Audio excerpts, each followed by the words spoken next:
Problem 37.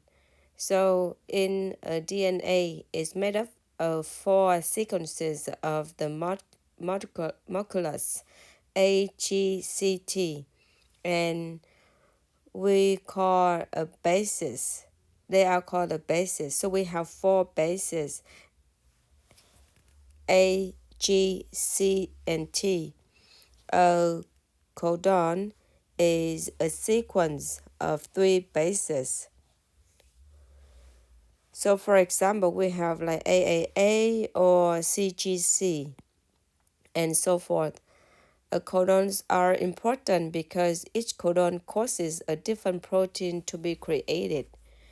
Part A, how many different codons are there? So again, to make a codon, it is a sequence of 3 bases. So here is a codon, 1, 2, 3, and for the first one, it can be base A, can be base G, can be base C, or can be base D. So we have 4 choices for the first one. The second one is the same. It can be A, G, C, or T because it can be repeated just like AAA can be repeated. So we have 4, and similarly for the last base. So we have 4 choices. So we got 64. For part B, how many different codons are there in which all 3 bases are different? So to get a codon, we need 3 bases. And the first codon, we have 4 choices. And the second one, the first base is 4 choices. The second base can be anything but not the first one. So we have 3 left. And then we have 2 gone already, so we have 2 left out of 4. So 4 times 3 times 2 is giving us 24. In problem C, A and G are called purines and C and T are called pyrimidines. How many different codons are there in which the first base is the purine, the second and the third is pyrimidines? Okay, so we have a codon 1, 2, 3. The first one must be the purine, and the purine. Yeah, for the purine, we have 2 kinds of purine, A or G, so that is 2 choices. The second one they says it can be purine or